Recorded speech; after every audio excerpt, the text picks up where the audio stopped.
Hey, what is up, guys? And one female. How's it going? So today I want to be covering the new pking updates and the client updates. This video should be pretty informative. I'm very excited to cover it. Also want to let you guys know that I have been slacking on YouTube dramatically, but these next couple months I'm going to be going very hard on YouTube. I have so many ideas, so many video ideas. I put over 300 hours of work into the new 1 to 99 guides. Those should be posted in about 5 days, hopefully. And man, it's gonna be epic. YouTube, I'm already getting excited just making this little update video. So hopefully you guys do stick with me. Don't forget to click on that bell notification if you guys are subscribed. Let's jump right into it. Before we jump into some of the pking talk and the new bounty hunter reworks, I want to cover briefly the unofficial clients and what's going on with that as a whole. I feel that jagex has been battling unofficial clients for quite some time now, and many players, like 90% of everyone watching this right now, is probably just thinking of RuneLite because it is the best client and it's free and everyone's using it, including myself right now. But there's also RuneLoader, Conduit, OS Buddy. There's many other smaller ones that people don't even know about. There's always been some iffy plugins or add-ons or whatever it may be, but the big one that kind of started this whole drama was when RuneScape, jagex about a month ago made RuneLite get rid of the demonic gorilla plugin, which would show the monster's next attack, when it's going to change its prayers, how many hits it has left. It was pretty helpful. I should say that. I used it a couple times. Because of that, a lot of the other plugins got questioned, and again, not just on RuneLite. There's so many other little smaller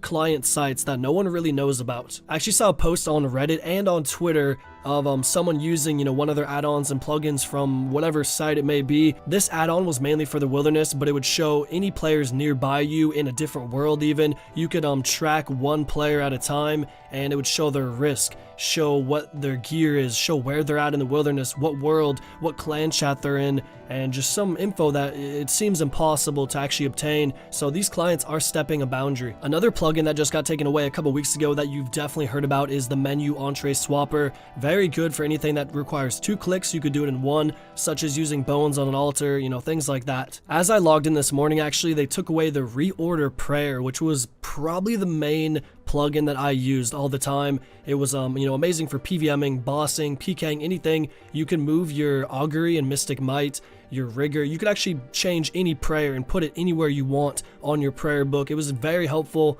but like I just said, it got taken away this morning. I want you to comment right now down below, what's your opinions on this whole controversy with the clients, the plugins, the add-ons? Is it too overpowered? What client do you use? What's your favorite plugin you've ever used? So jagex said, in the week before RuneFest, we published a message about unofficial clients. In this statement, we outlined some of the client features that we consider to be unacceptable and anticipated that moving forwards, whilst exploring exciting options for our own client. Okay, this is probably the biggest problem right here. jagex is getting so mad and putting all this time and focus on these other clients, but in all honesty, they should have hired a team of programmers, whatever it may be, for like $50,000 to make their own client way better and have all these plugins and add-ons that they can then control instead of chasing all the other clients. I feel like it's a big waste of time, from my opinion. It has since become apparent that we didn't provide enough clarity. The list of unacceptable features was too ambiguous, confusing players and client developers. We'd like to reiterate why we're doing this. Outlining and enforcing these rules is vital to protecting the integrity of the game as well as the economy and long-term health. This is not about us unfairly punishing players by making the game more difficult. Alright, so they tell us right here, any features which aid any boss fights by doing any of the following are prohibited. Slayer bosses, demi bosses, raids, all that good stuff. Next, attack prediction, timing, or attack style. Definitely the demonic gorillas we talked about earlier, that would totally fall under that. Projectile targets or target locations, as well as impact locations. Prayer switching indicators, attacking counters, anything that indicates where to stand or not to stand, removal or swapping of menu, entrees, or any entity. In addition, the following menu changes are prohibited. Any menu modifications on worn equipped items, any addition of menu entrees which cause actions to be sent to the server. I've actually seen a few clips on YouTube, Reddit, Twitter, all the social media of some guy showing off his pking client bot, basically. It can literally do a 10-way switch, click on 10 different gear items in one server tick, which is 0.6 seconds, I do believe. I'm sure 99.9% of the player base doesn't have this type of, bot or plugin or whatever it may be, but it just shows that type of stuff is out there, so maybe we should watch out for it. Here is a larger list of specific feature examples which are unacceptable. Wow, this actually goes in depth. So indicates when prayers to use and what order. For example, in the Cerberus boss fight, indicates players in an opposing clan in PvP, while helps you know when to flinch your opponent, indicates how long your opponent has been frozen for, indicates which player and NPC is focused on. Look at this one, can unhide, hide, move, or resize interface components on the prayer and spellbook interfaces. Wait. Wasn't Jagex one of the first clients, their official client, to actually resize? I guess that was mobile, but still, you could resize your spells and have it be like the whole spellbook just being one spell. Alright, last paragraph about the clients. We'll continue to work with players and developers alike in order to make it perfectly clear what is not acceptable. We do not wish to unfairly punish anybody, but we will take necessary action in order to protect our position. That's actually messed up. That is so messed up. I've gotten many messages on Twitter, Instagram, whatever it may be, of people like, Seerz, I just got my account banned, man. I wasn't really doing anything, but I was using RuneLite, and this one plugin maybe, or blah, blah, blah, blah. Like, RuneLite is offering plugins for the player to use that may be against their rules. Jagex needs to go super hard on RuneLite, not the players. They should never make the players pay for, I mean, they've already paid for membership, but never make them pay for what they did within the client if the client provided the ability to do so. This includes banning accounts which use these features. Again, like I just said, that shouldn't be that way. That's messed up. As well as taking action against those who develop and share such features. Those are the people you should go after. You know what I mean? We'll soon be formalizing the stance and the official rules of RuneScape, and we're actively improving our capability to detect these features. If you guys haven't seen all the Bounty Hunter rework blogs and just all the talk, I would definitely actually check out the homepage and skim through it a bit.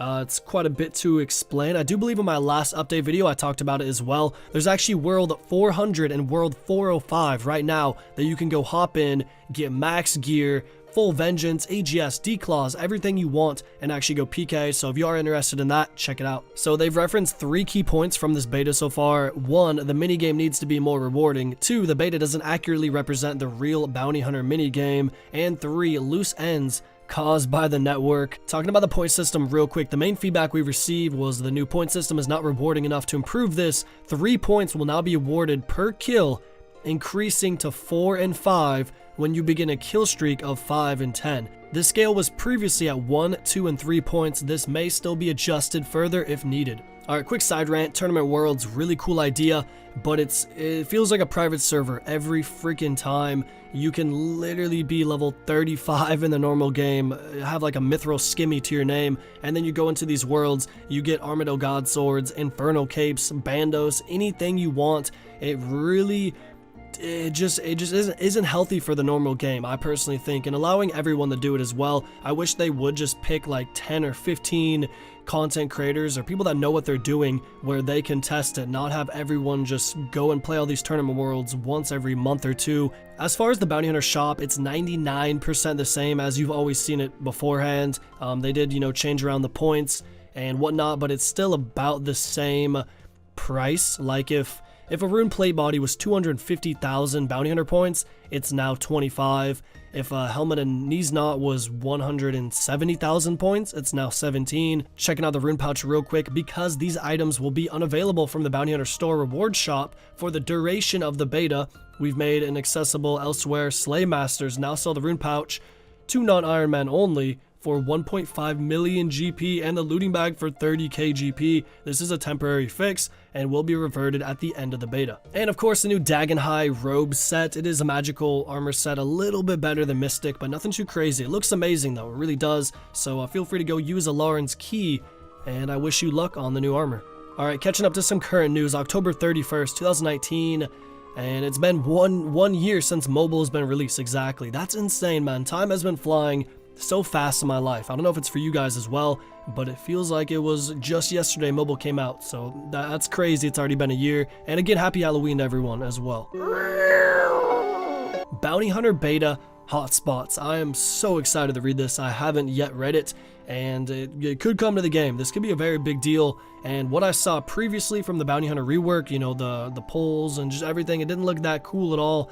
This could be epic though. We've added 13 hotspots scattered across the wilderness to the Bounty Hunter beta. One of these will be active at any given time with its borders marked by glowing orbs. Killing your targets, not a regular PK, just your targets within these hotspots will yield much higher reward than usual. Ooh. To be eligible, you need to be a minimum of 50 combat and carrying a mysterious emblem of any tier. Bounty Hunters will receive a message when a hotspot is due to change at 10, 5, and 1 minute before. Bonus points. For a normal target kill, you'll receive 3, 4, or 5 Bounty Hunter points depending on your kill streak. If you kill a target while in the hotspot, you'll get triple the points. Bounty tasks will also give 30 points instead of a usual 10.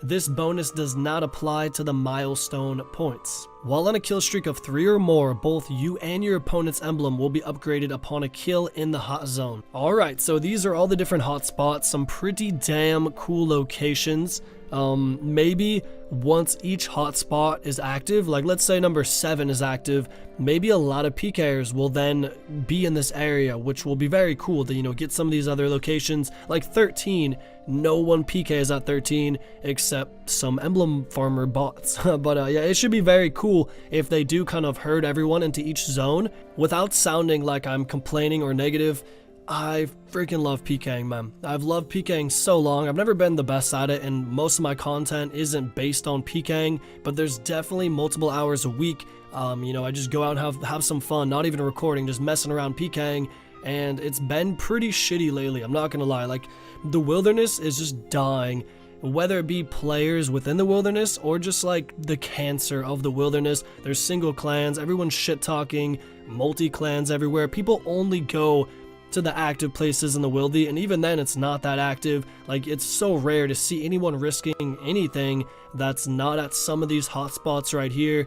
And plus all the clans and the metas and all this stuff and AGS Gmall, everything that's really came into the game, it's cool, man. I enjoy it, but back in the day it was so much better. I'll never forget when, you know, even the Bounty Hunter creators came out. The Wilderness Bounty Hunter, where you would go and find your target after the bar would reach, you know, 8 out of 8, or after 4 out of 8, the little target symbol. That was so much fun, man. I played that all summer. I actually didn't even kick with my friends. I stayed up till all night. I used to pee in Gatorade bottles playing the Bounty Hunter back in the day, and it was so fun, man. I really hope they can do something to revive the wilderness for the next years to come. Make it so, you know, new players that don't have as much experience can hop into it, have some fun. The rewards are plentiful. Looking at some other Bounty Hunter changes and the Bounty Hunter crates. Loot crates have been added to the Emblem Trader's shop. They cost 5 points each and contain a variety of pking supplies and occasionally an ornate maul handle or mysterious emblem of any tier. Very cool. Player bounties. The following tasks have been added to the list of player bounties. Kill your target without using chivalry, piety, rigor, augury. That's actually a hard one. Kill your target with no body armor equipped. Kill your target with no leg armor equipped. Kill your target with no ring or neck armor equipped. Drain 50 of your target's prayer points using smite before killing your target. Deal at least 150 damage using melee. 150 damage using range magic. So that's pretty interesting. It's nothing too crazy, but I could see people, you know, trying to unlock every single one of those bounties, and just gives people more incentive to go do something. Target allocation timer. Bounty Hunter players will now be assigned a new target within 1 minute. This is down from between 1 and 2 minutes. Ooh, I think that is the biggest point ever of this whole Bounty Hunter. They should honestly have a free teleport on Lunar, Ancient, and the normal spellbook. Currently you have to buy and unlock the Bounty Hunter teleport on just normal spellbook, but no one even cares about targets. No one goes and looks for them, blah blah blah. I remember back in the day, man, I used to gear up my Terror Bird and my war tortoise and pack yak, and I would go spend 30 minutes trying to find my target in the wilderness, knowing that I get so much better loot, and it was fun chasing them down. It really felt like a meaning to do it. But nowadays, people just skip. They don't really care, and there's so many people deep wilderness just sitting in a multi-spot with 10 of their friends, hoping someone's gonna teleport in, and they just pile them. There's so much wrong with it. There's also the archaic emblems, which were the mysterious emblems. The emblem trader will now look for archaic emblems in your bank as well as your inventory. The changes will affect the live game. And of course, I buy 1,300 mysterious emblems before the update, and I can't trade them. They're untradeable now. So I don't really know what I should do. What should I do down below, honestly? Like, what should I spend my points on? Should I wait? Should I hold on to them? Because I have so many emblems, I don't know what to do. Ending off this amazing video with some other news. The click zone on the top of the ladder in Motherlode Mine has now been improved. The bounty hunter interface should no longer appear in games of Last Man Standing. Yeah, it better not. What the hell? More useful information is now given when using a grape seed on patches that don't accept them. The player on house notice boards will now remember your chosen sort order rather than defaulting to an alphabetical sort every time you play. A grammatical error has been fixed in the Halloween event and in the melee combat tutors dialogue. Oh my god, the game's been out for 6+ years and they never notice a grammatical error on the combat tutor in Lumbridge. That's funny to me. That's hilarious. The leg piece of the Anku set has now been renamed Anku Leggings for consistency with the other items in their set. The agility XP for picking up penguin suits have been made consistent with the XP for picking up toy mice. And there it is, folks, wrapping up another weekly update video. And as I said before, I will be going very hard on YouTube. I feel like I've said that many times, but now it is really the time. I expect to upload a video hopefully every other day. Find me on Twitter, find me on Instagram and Twitch at Seerz Live, Discord link down below. Hopefully you guys have a great day. I will see you in the next one. Goodbye.